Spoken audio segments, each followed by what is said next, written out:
A Democratic campaign office here usually would be quiet this time of year, a few weeks after the state's legislature wrapped up work and lawmakers headed off to summer vacations.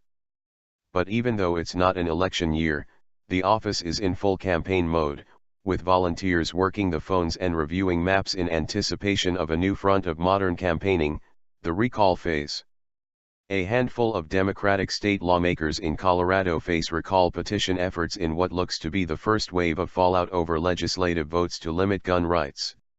In an era in which recall efforts are booming, from governors' offices down to town councils and school boards, the Colorado efforts will serve as the first test of gun rights groups' ability to punish elected officials who expanded gun control laws after last year's Aurora, Colorado, and Newtown, Connecticut, shooting massacres. In Colorado, gun rights activists wasted no time seeking recalls to oust State Senate President John Morse and 3 other Democratic lawmakers. The targeted lawmakers weren't necessarily the main advocates for ratcheting back gun rights, but all come from districts with enough Republicans to give opponents hope they can boot out the Democrats and replace them with lawmakers friendlier to guns. Colorado is the only state outside the East Coast to have adopted significant statewide gun controls this year. Colorado seems to be the testing ground for some of the gun measures, so this has national implications, said Victor Head, a plumber from Pueblo who is organizing a recall attempt against a Democratic senator. 2 of 4 recall efforts in Colorado already have evaporated from lack of support. But in Colorado Springs, Morse opponents are piling up signatures in gun shops and outside libraries and grocery stores. The National Rifle Association sent a political mailer saying it was coordinating the recall effort with local groups, though the local recall petitioners have denied that. The NRA did not return calls for comment on their involvement in the Colorado Springs effort. Morse has mounted a campaign to urge voters not to sign petitions. In an indication of the national stakes, that push is largely funded by a $20,000 contribution from a national progressive group called America Votes. The Morse campaign said the donation came through the group's local Colorado office. The recall group's main funding comes from a $14,000 contribution from a nonprofit run by a local conservative consultant, Laura Carno. She said that contribution was made possible by some out-of-state donors. People in other states that are further down this road, like New York and Massachusetts, are calling up and saying, "What can we do to help?"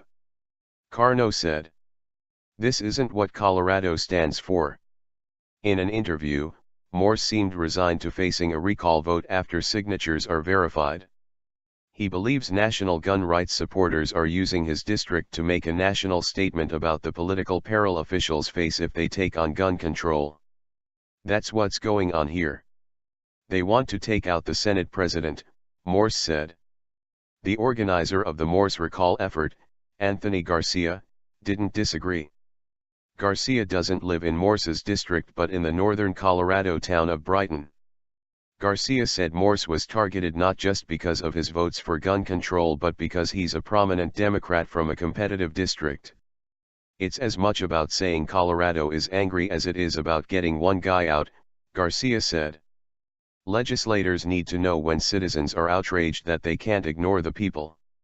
Immediate accountability seems to be a common thread in recall attempts, said Joshua Spivak, who tracks recall elections nationwide at the Hugh L. Carey Institute for Government Reform at Wagner College in New York.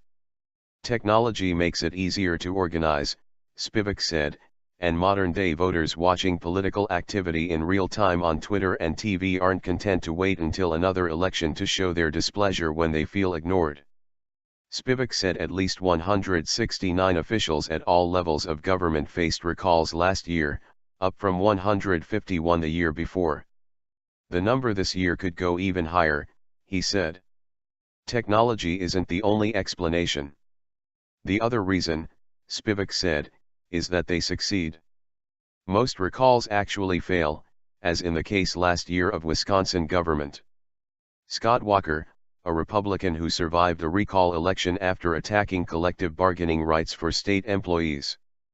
But compared with re-election campaigns, when incumbents face up to 75% likelihood of winning, Spivak said recall elections have a much lower rate of success for incumbents. In Colorado last year, 7 recall efforts made it to ballots, all local races, Spivak said. Of those 7, 2 officials were ousted and 2 more resigned. Nationwide, 108 recalled officials last year lost or left office after a recall. That makes the recall a powerful tool, and one likely to be used more often, Spivak said. Back in Colorado Springs, a couple of Moore's opponents defended the recall attempt as the best way for citizens to keep their representatives accountable. "I believe in gun rights. And he didn't listen. He's supposed to represent the people, and when he doesn't do that, what are supposed to do? Nothing." Ask Bianca McCarl, a 40-year-old merchandiser who is supporting Morse's recall. Assuming the Morse recall goes to ballots, with an election to be held by late summer, the incumbent holds a slight party registration advantage in the district. He believes most voters liked his gun votes. He's counting on the support from voters like Joan Muir, a retiree who placed a pro-Morse sticker on her car bumper after seeing other cars carrying messages calling for his ouster. In an interview, Muir said she was dismayed by the recall campaign. "I live here. I'm for gun control," Murray said.